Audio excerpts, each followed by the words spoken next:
Shalom Bapak Ibu Saudara-saudara yang diberkati Tuhan. Kita mau merenungkan dan mendengarkan sabda Tuhan pada saat ini.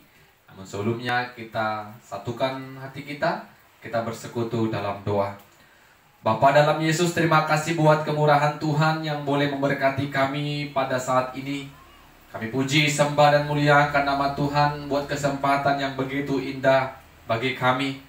Oleh karena tuntunan Roh Tuhan, Tuhan izinkan bagi kami untuk mendengarkan firman Tuhan. Ketika kami membaca, merenungkan dan mendengarkan firman-Mu, biarlah tolong kami dengan kuasa Roh Kudus yang membuat kami mengerti akan kebenaran firman Tuhan. Dalam nama Yesus kami berdoa dan bersyukur pada Tuhan. Amin. Bapak Ibu Saudara-saudara yang diberkati oleh Tuhan, firman Tuhan bagi kita pada saat ini dari 1 Timotius pasal 6 ayat 6 sampai ayatnya yang ke-10. 1 Timotius pasal 6 ayat 6 sampai ayat yang ke-10. Kami akan bacakan firman Tuhan bagi kita. Demikianlah firman-Nya. Memang ibadah itu kalau disertai rasa cukup memberi keuntungan besar. Sebab kita tidak membawa sesuatu apa ke dalam dunia dan kita pun tidak dapat membawa apa-apa keluar. Asal ada makanan dan pakaian, cukuplah.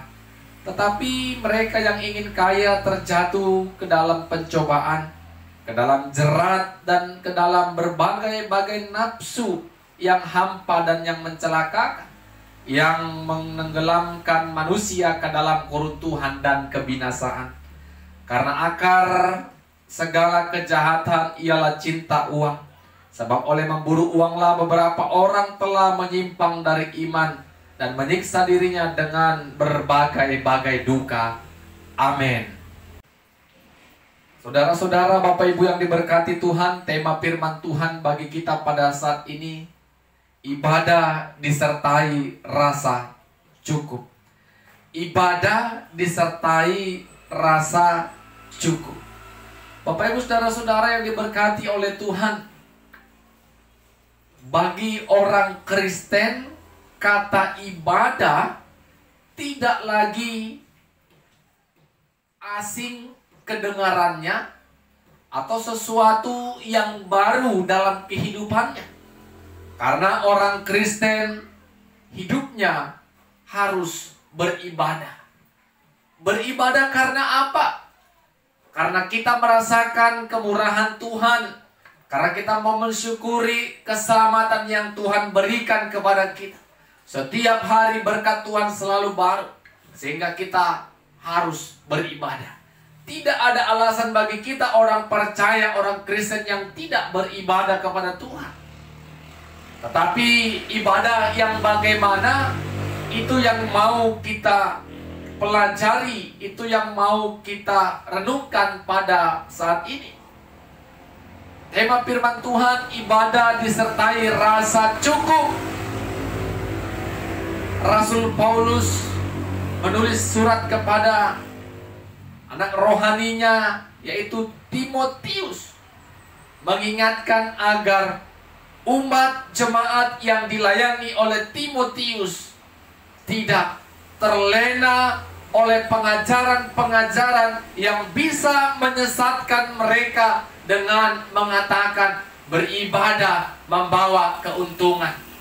Keuntungan secara dunia dan materi, keuntungan secara kesuksesan.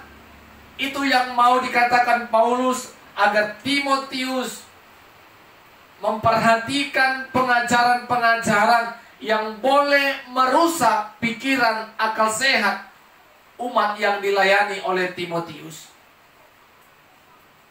Paulus katakan ibadah disertai rasa cukup itu membawa keuntungan besar. Kalau kita beribadah, Bapak Ibu saudara-saudara, jangan kita pernah berpikir aku ibadah karena aku ingin kaya. Aku ibadah karena aku ingin sehat.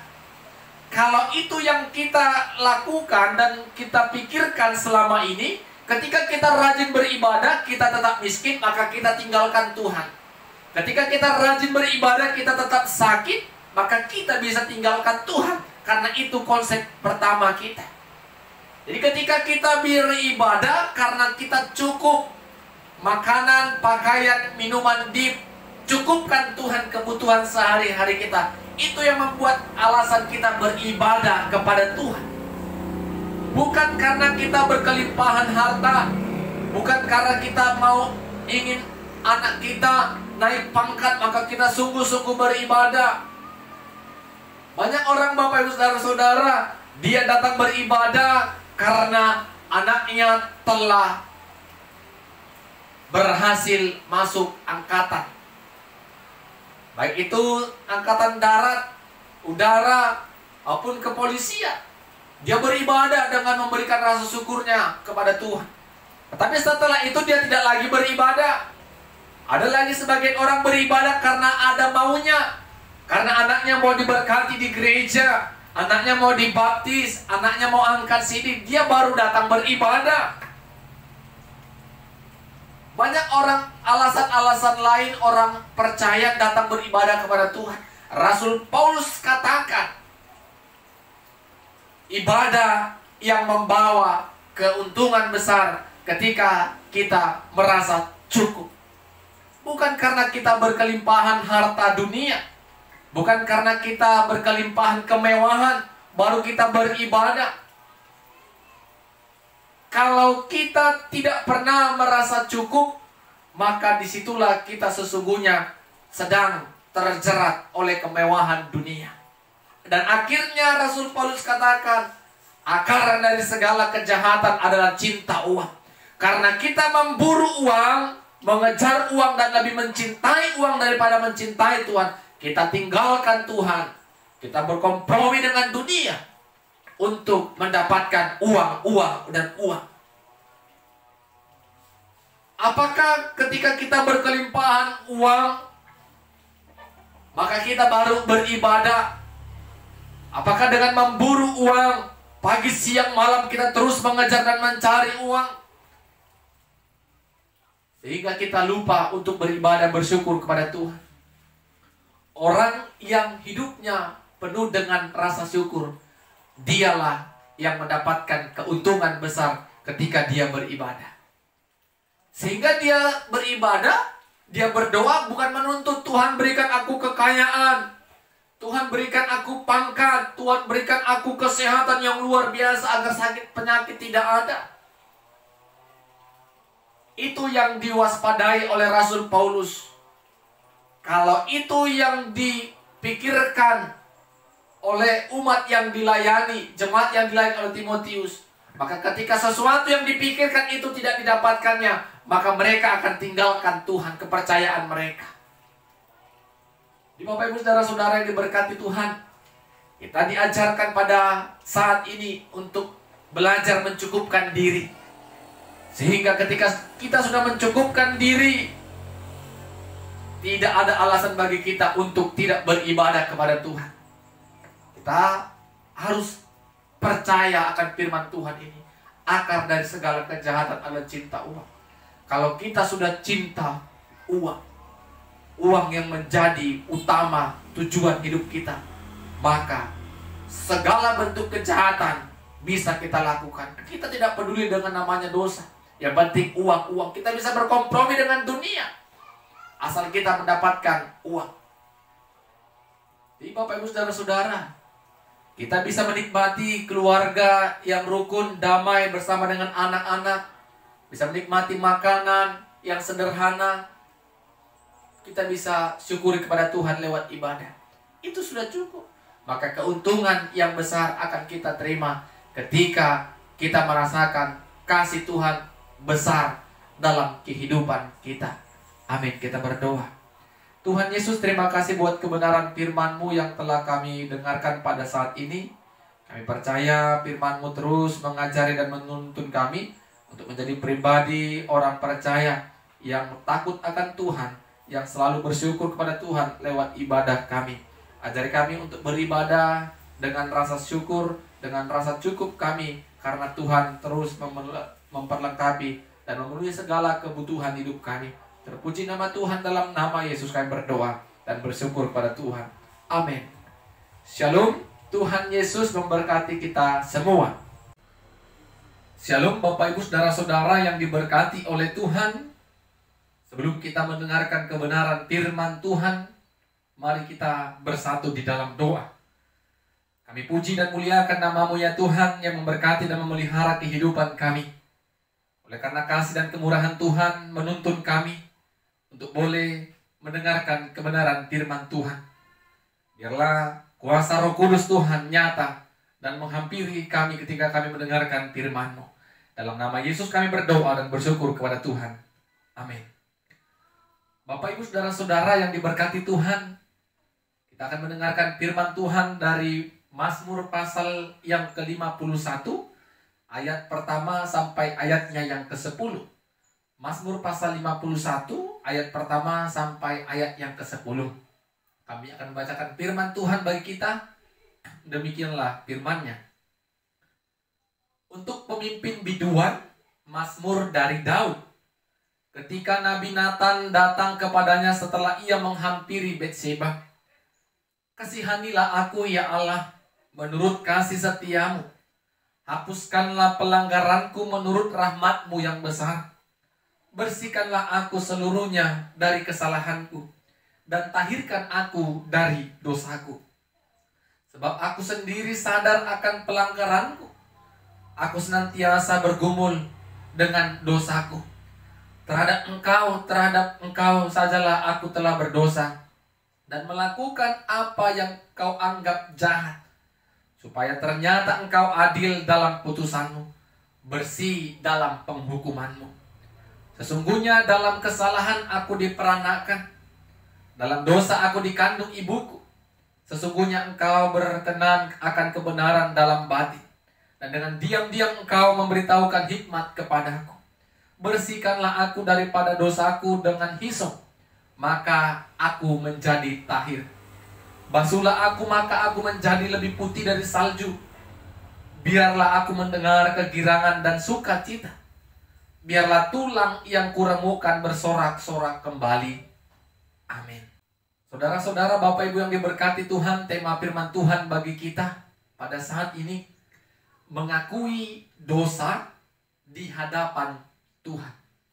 Mengakui dosa di hadapan Tuhan. Bapak Ibu Saudara-saudara, dosa selalu membayang-bayangi setiap kehidupan umat manusia, terlebih kita orang-orang percaya. Setiap hari mungkin kita diperhadapkan dengan dosa. Bahkan dosa itu sering kita lakukan secara sengaja atau tidak sengaja. Bapak Ibu Saudara-saudara, ada orang yang melakukan kesalahan. Dia anggap itu adalah hal yang biasa, hal yang lumrah, namanya manusia. Ada juga sebagian orang yang berusaha menutupi kesalahan-kesalahan yang dilakukannya kepada sesamanya. Tetapi ada juga sebagian orang-orang percaya yang mengakui kesalahannya dan datang kepada Tuhan dan mohon ampun. Bapak Ibu Saudara-saudara, kalau kita baca dengan seksama bagaimana Raja Daud melalui mazmurnya, nyanyiannya, kita mendengarkan bagaimana Daud menyadari kehidupannya sesungguhnya sudah berdosa. Kehidupannya melakukan kejahatan, dosa, hal yang tidak berkenan di hadapan Tuhan, suatu kekejian di hadapan Tuhan. Ketika Nabi Nathan menegurnya karena Daud mengambil Betseba. Bapak Ibu Saudara-saudara, kalau kita baca, ketika Nathan menegurnya, Daud sadar. Daud datang kepada Tuhan dan minta ampun. Daud datang dan bermohon, Tuhan bersihkanlah aku dari dosa, tahirkan aku. Dia datang dengan segala permohonan dan kerendahan hatinya, mengaku dan membuka semua kesalahan yang dia lakukan.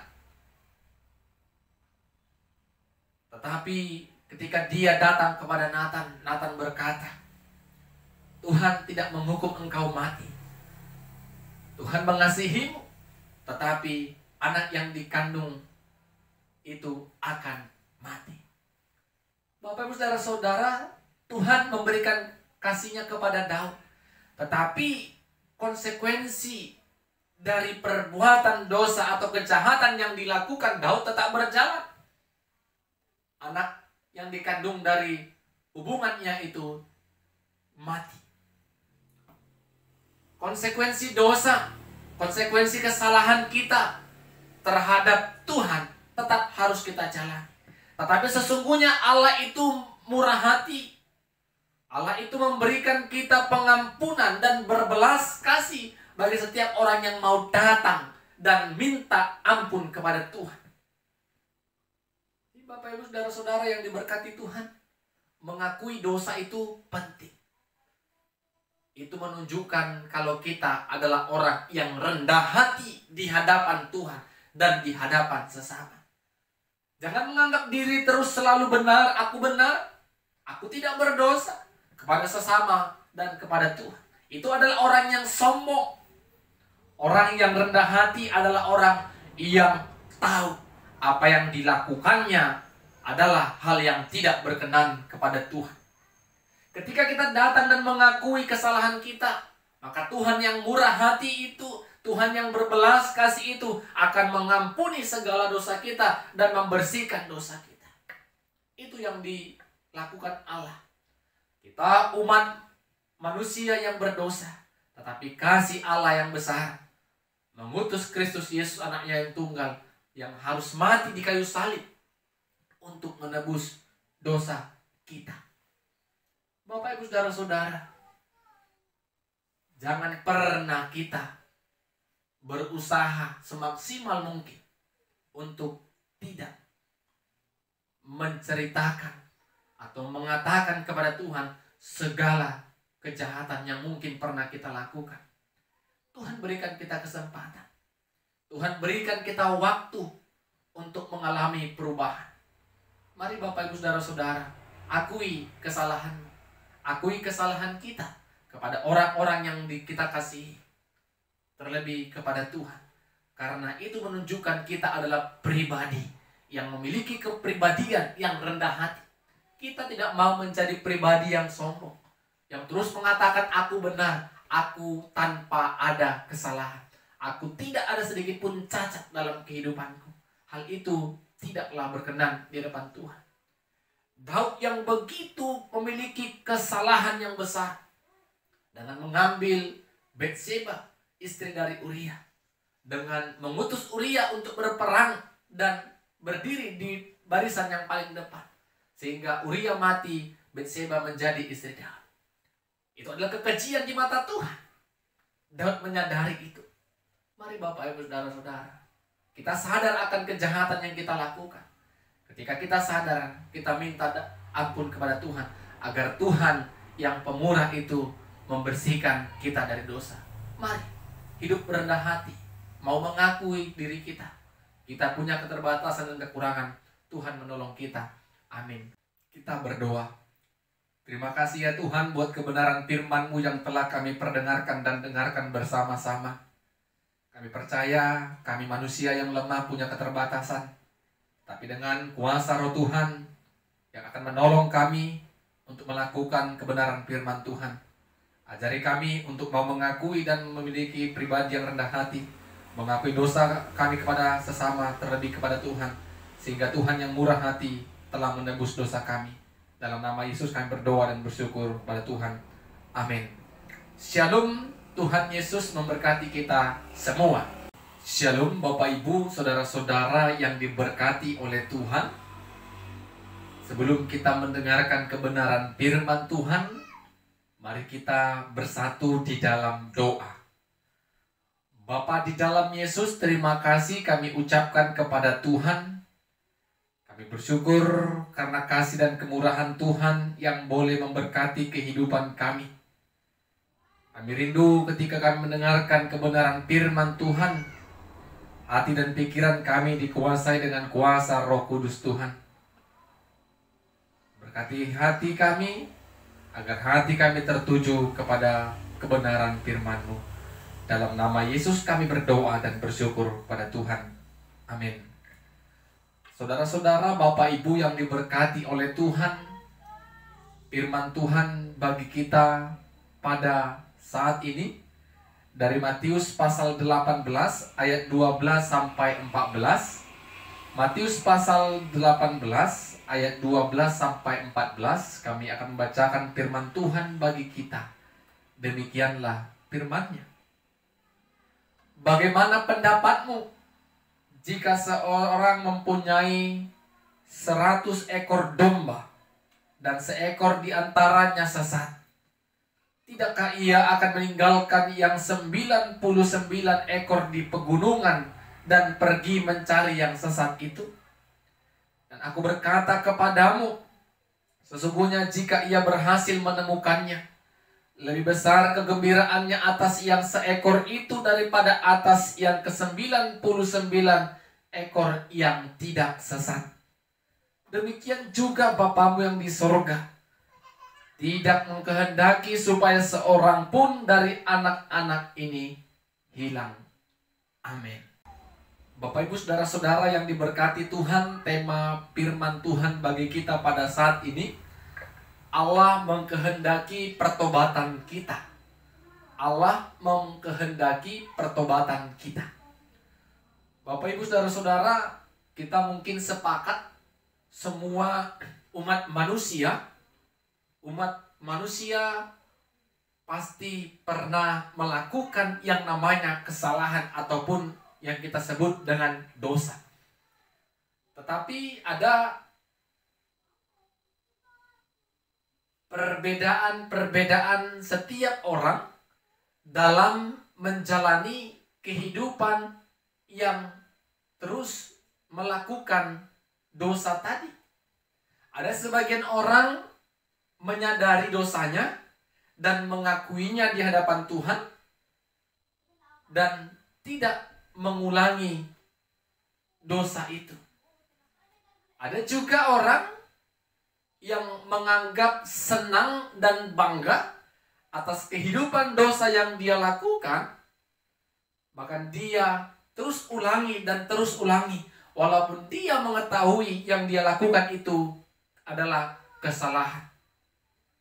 Bapak Ibu saudara-saudara, sebagai manusia yang hidup bersama-sama, sering kita memandang sebelah mata orang yang melakukan kesalahan, orang yang berbuat salah, orang yang berdosa.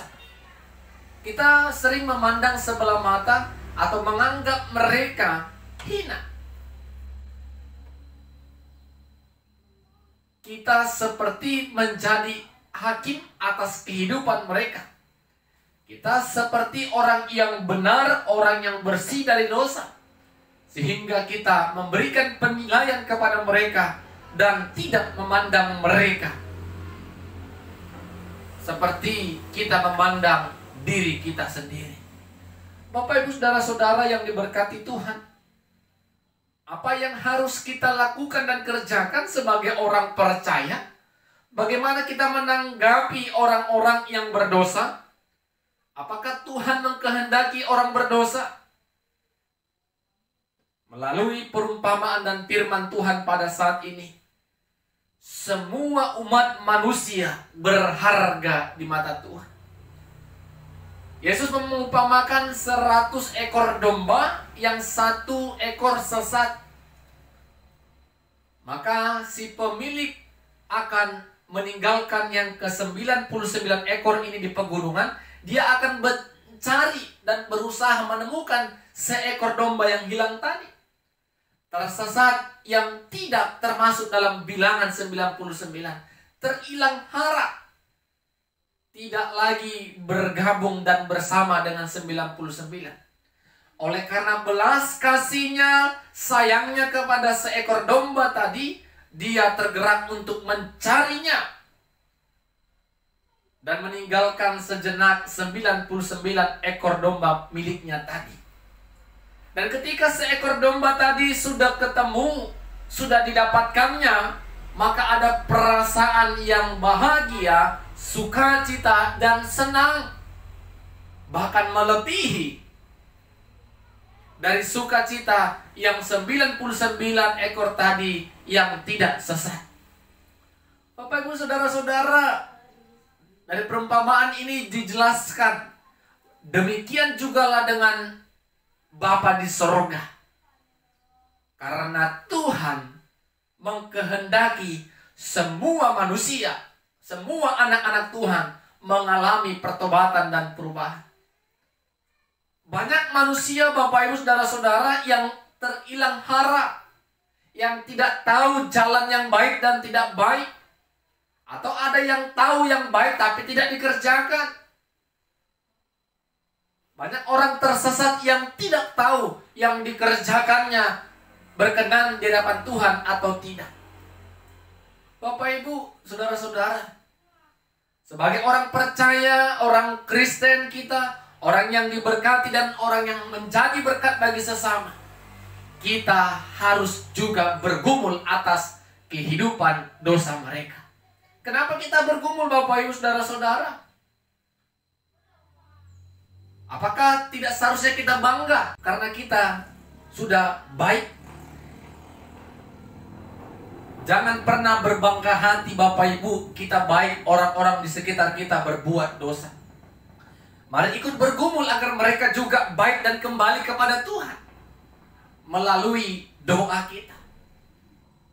Mari mencoba, Bapak Ibu, memberikan pendekatan kepada mereka dengan memberikan nasihat atau peringatan kepada mereka 4 mata, dengan mengatakan apa yang mereka lakukan sesungguhnya tidak benar di hadapan Tuhan. Kita gumulkan kehidupan mereka.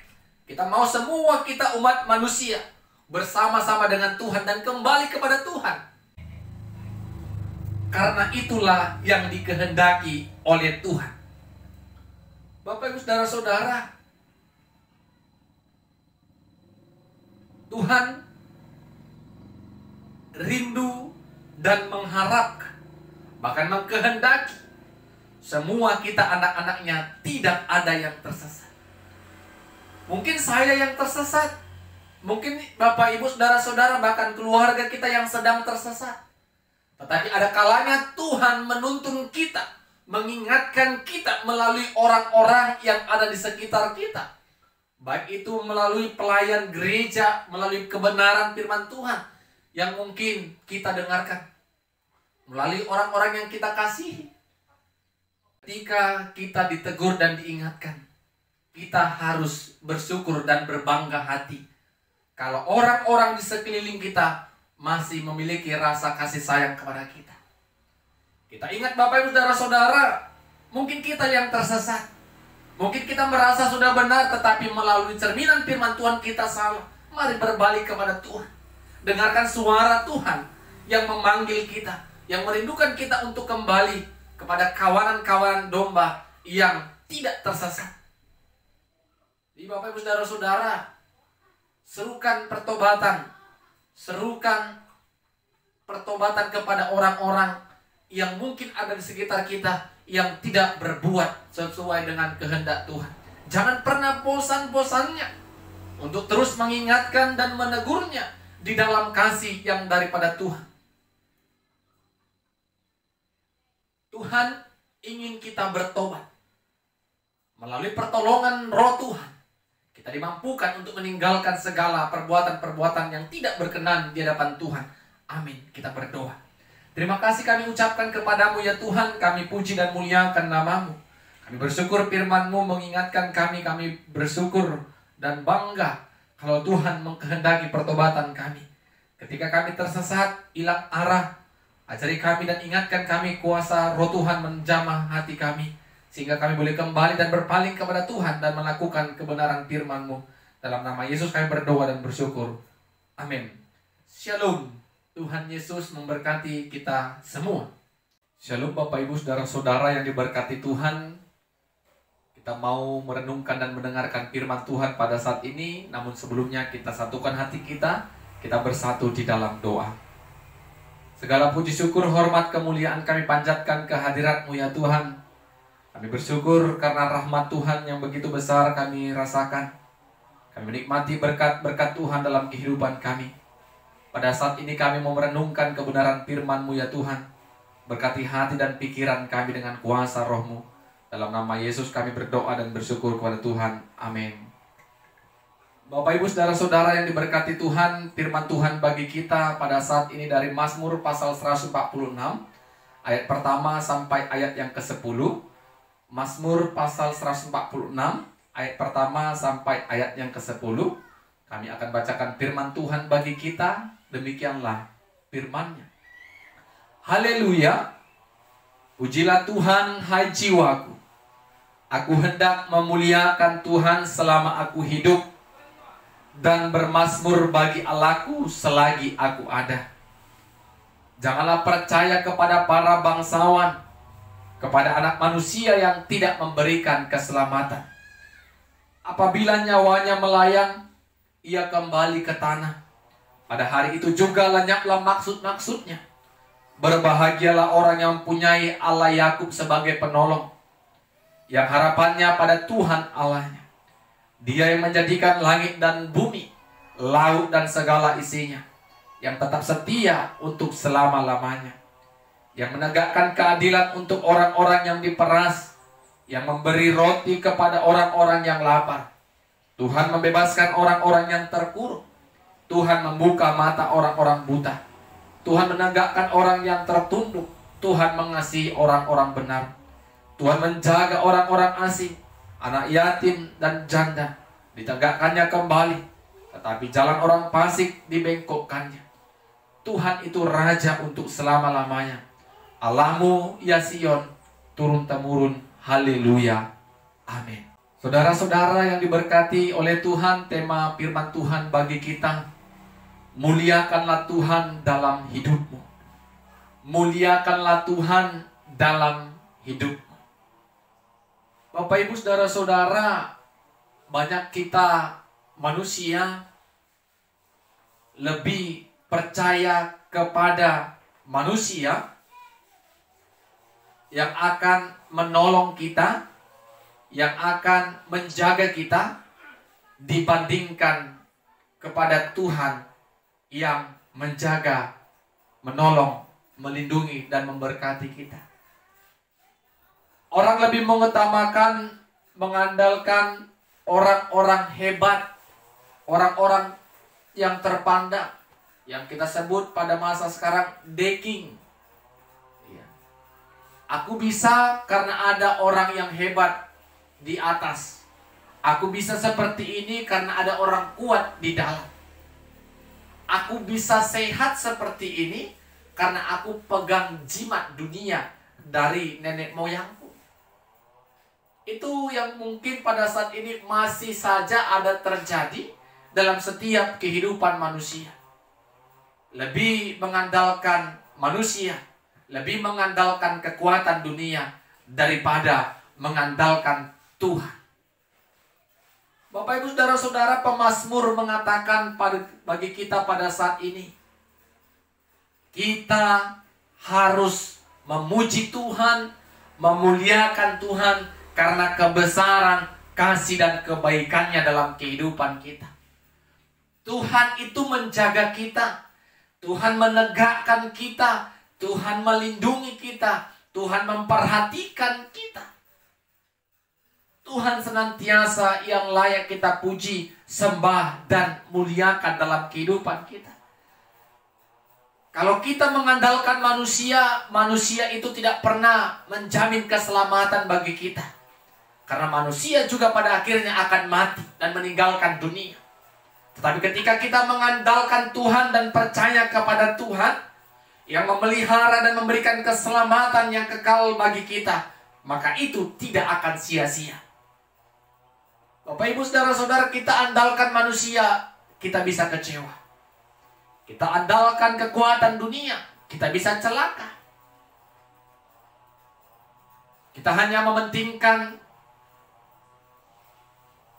pertolongan yang kilat, yang singkat. Tetapi kita tidak tahu apa dampak dari yang kita lakukan. Berbeda Kalau kita mengandalkan Tuhan, tidak pernah kita kecewa. Kalau kita muliakan Tuhan, tidak pernah kita kecewa. Banyak orang Bapak Ibu mendambakan orang kuat, keluarganya yang hebat dan luar biasa, bahkan mengagungkannya seperti dewa. Tetapi dia tidak tahu kelak dia bisa kecewa kepada yang dia damba-dambakan tadi. Karena semuanya ada waktu dan masanya. Tetapi ketika kita bersama dengan Tuhan, mengagungkan, memuliakan Tuhan, tidak pernah kita kecewa. Kalau kita hidup dengan rasa syukur kepada Tuhan, itu saja. Tetapi kalau kita terus merasa kurang dan kurang, maka kita juga akan bisa kecewa kepada Tuhan. Hidup dengan rasa syukur, hidup dengan datang kepada Tuhan, memuji Tuhan dan memuliakan Tuhan. Kita ingat apa yang dikatakan pemazmur pada saat ini. Mari pujilah Tuhan, muliakanlah Tuhan. Karena apa? Dia menjaga, melindungi, memperhatikan yatim piatu, orang miskin, orang telantar, orang benar, dia perhatikan. Jadi kita hidup menjadi orang yang benar. Hidup bukan kebenaran kita, tetapi kebenaran firman-lah yang kita kerjakan. Sehingga Tuhan menegakkan jalan kita. Tuhan meluruskan jalan kita. Mari Bapak Ibu Saudara-saudara yang diberkati Tuhan, muliakan Tuhan dalam hidup. Kita bisa seperti ini, itu bukan karena siapa-siapa. Bukan karena kita. Bukan karena orang yang hebat yang ada di belakang dan di sekitar kita, di sekeliling kita. Tetapi karena Tuhan izinkan kesempatan itu untuk kita nikmati. Apakah kesempatan itu tidak kita gunakan dengan baik?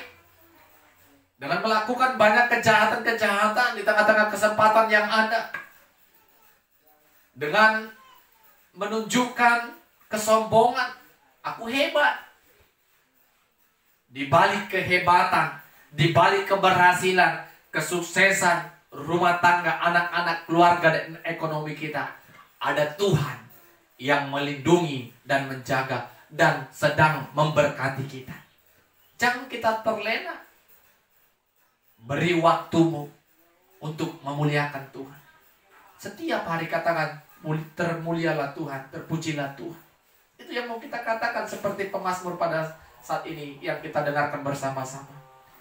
Jadi mari Bapak Ibu Saudara-saudara yang diberkati Tuhan, kita percaya lewat firman Tuhan pada saat ini, kita mau lebih mengandalkan Tuhan. Kita tidak boleh mengandalkan manusia sepenuhnya, seutuhnya, karena kelak akan ada kecewa. Tetapi ketika kita andalkan Tuhan yang telah menjamin keselamatan kita, tidak akan pernah memberikan kekecewaan bagi kita. Amin, kita berdoa. Terima kasih kami ucapkan kepadamu ya Tuhan, firman-Mu telah kami dengar pada saat ini. Kami diajari untuk memuliakan dan memuji nama Tuhan dalam setiap kehidupan kami. Karena kebaikan, kemurahan-Mu, keselamatan yang Tuhan berikan kepada kami, itu alasan bagi kami untuk datang bersyukur, memuji-muji dan memuliakan nama Tuhan. Roh-Mu yang menolong kami untuk hidup mensyukuri setiap hidup yang telah Tuhan berkati sampai pada saat ini, agar kami boleh datang memuliakan dan memuji Tuhan. Dalam nama Yesus kami berdoa dan bersyukur kepada Tuhan. Amin. Shalom, Tuhan Yesus memberkati kita semua.